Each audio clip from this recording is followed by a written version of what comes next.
एक छोटे से शहर में अमित और गुंजन अपने दो छोटे छोटे बच्चे, जिनका नाम रिया और टप्पू था, उनके साथ रहते थे।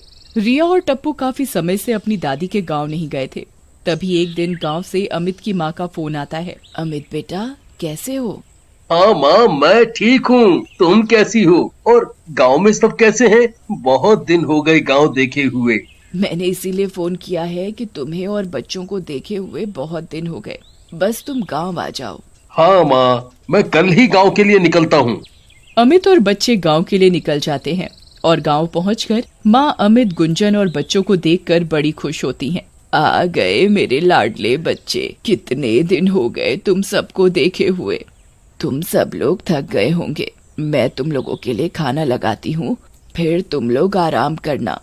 ठीक है माँ। फिर सभी लोग खाना खाकर सो जाते हैं और फिर अगली सुबह, नाश्ता तैयार है, सभी लोग आ जाओ। फिर सभी लोग नाश्ता करने के लिए आ जाते हैं, लेकिन रिया और टप्पू नहीं आते। अमित, टप्पू और रिया कहाँ रह गए? माँ, मैं अभी देख कर आता हूँ। तुम आराम से बैठकर खाना खाओ, मैं देखती हूँ। इतने में रिया और टप्पू भी आ जाते हैं। टप्पू, रिया, कहाँ रह गए थे तुम? वो पापा, हम दादी का घर देख रहे थे। तुम लोग आराम से बैठकर नाश्ता कर लो। देखो, दादी ने तुम्हारे लिए कितना स्वादिष्ट खाना बनाया है। माँ, दादी ने तो हलवा बड़ा ही अच्छा बनाया है। माँ, मेरा तो पेट ही भर गया। माँ, अब हम खेलने जाएं? ठीक है, जाओ, पर ज्यादा दूर मत जाना। रिया और टप्पू घर के बाहर खेलने चले जाते हैं। वो दोनों खेलते खेलते घर से थोड़ी दूर निकल जाते हैं और वहाँ उन्हें जमीन में गड़ा हुआ एक ताला दिखाई देता है। रिया, देखो कितना बड़ा ताला। हाँ टप्पू, ये तो कुछ बड़ा ही है, पर इसकी चाबी तो नहीं। टप्पू, चलो इस ताले की चाबी ढूंढते हैं।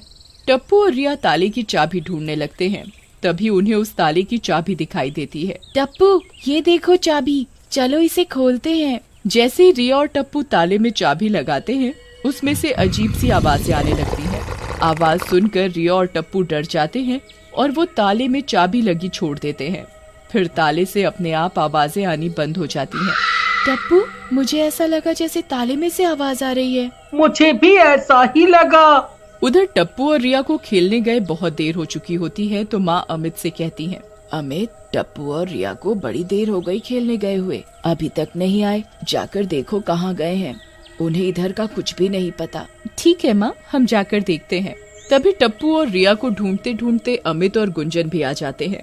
उनके आते ही जो ताले में से आवाजें आ रही थी, वो आनी बंद हो जाती हैं। अमित और गुंजन टप्पू को देखकर गुस्सा करते हैं। तुम लोगों को इतनी दूर खेलने नहीं आना चाहिए था। तुम्हें यहाँ के बारे में कुछ पता भी नहीं है। और ये तुम लोग के हाथ में क्या है? क्या छुपा रहे हो मुझसे? दिखाओ मुझे। कुछ नहीं मम्मी, कुछ नहीं है। तुम भी ना बच्चों के पीछे कुछ ज्यादा ही पड़ी रहती हो। चलो अब घर चलते हैं। फिर सब लोग घर की ओर चल देते हैं। घर पहुंचकर दादी बच्चों को देखकर, टप्पू, रिया, कहाँ रह गए थे तुम दोनों? कहीं खो जाते तो। देखो बच्चों, ये गांव है और बच्चों का ज्यादा दूर जाना ठीक नहीं है। ठीक है दादी, अब हम आगे से कहीं नहीं जाएंगे। खाना खाकर सब लोग सोने चले जाते हैं, पर टप्पू और रिया को तो नींद ही नहीं आ रही थी और वो दोनों ताले को बड़े ध्यान से देखते हैं और आपस में बातें करते हैं। टप्पू, मुझे एक बात बताओ, क्या तुम्हें भी ताले में से आवाजें सुनाई दे रही थी?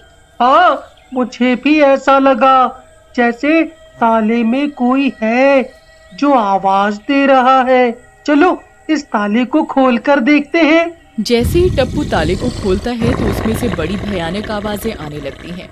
मुझे बाहर निकालो। टप्पू और रिया डरावनी आवाजें सुनकर डर जाते हैं और वो ताले को वहीं पास ही टेबल पर रखकर दोनों चुपचाप सो जाते हैं। और रात को जब घर के सब लोग सोए हुए थे तो ताले में से एक भयानक चुड़ैल निकलती है।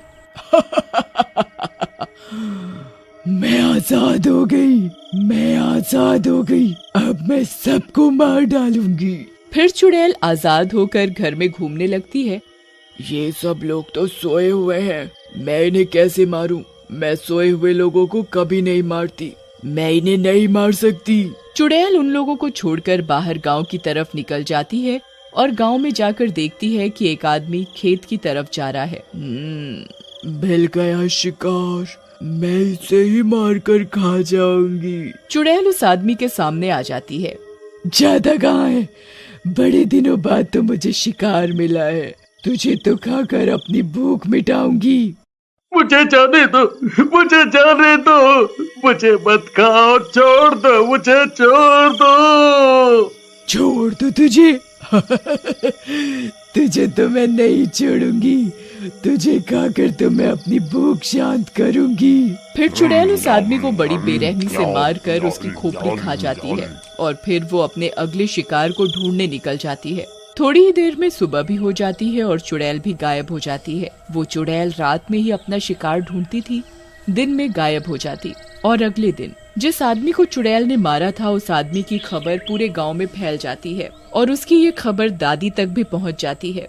दादी और अमित, गुंजन सभी लोग आपस में उस आदमी की बातें कर रहे थे।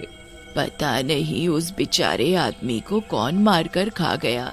बेचारा रात को अपने खेत पर रखवाली करने गया था और वहाँ देखा तो उसका धड़ पड़ा था, किसी ने उसकी खोपड़ी खा रखी थी। माँ, मुझे लगता है कोई जानवर खा गया होगा। मुझे तो किसी बुरे साए का काम लगता है, कोई भी रात को घर से बाहर नहीं निकलेगा। उन लोगों की आवाजें सुनकर टप्पू और रिया की नींद खुल जाती है और वो दोनों आपस में बातें करते हैं। रिया, लगता है बाहर कुछ हुआ है। चलो चलकर देखते हैं। टप्पू और रिया अपनी दादी के पास जाकर पूछते हैं, दादी क्या हुआ? आप लोग किसकी बात कर रहे हो? तभी गुंजन टप्पू और रिया को समझाती है। टप्पू, रिया, सुना ना तुमने कि कोई जानवर किसी आदमी को मारकर खा गया है? तुम लोग अब घर में ही रहना, कहीं इधर उधर खेलने मत जाना। क्या मम्मी, हमने तो गांव भी ठीक से नहीं देखा, आप हमें बाहर जाने को मना कर रही हो। मम्मी, टप्पू सही कह रहा है। मैंने कह दिया ना, नहीं जाना तो नहीं जाना, कहीं जाना होगा तो हम तुम्हें लेकर जाएंगे। अब ठीक है ना?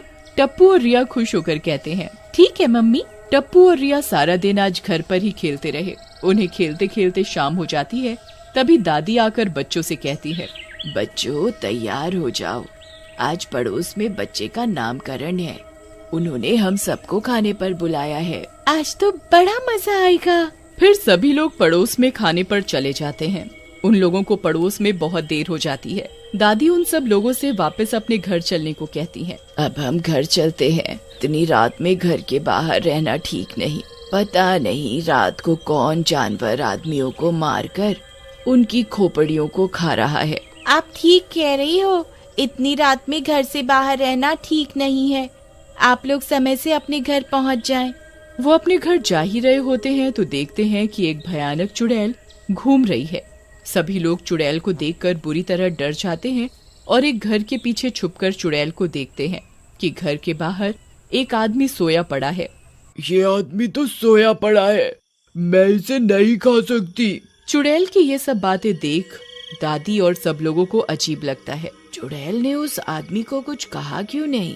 माँ, मुझे भी कुछ समझ नहीं आ रहा।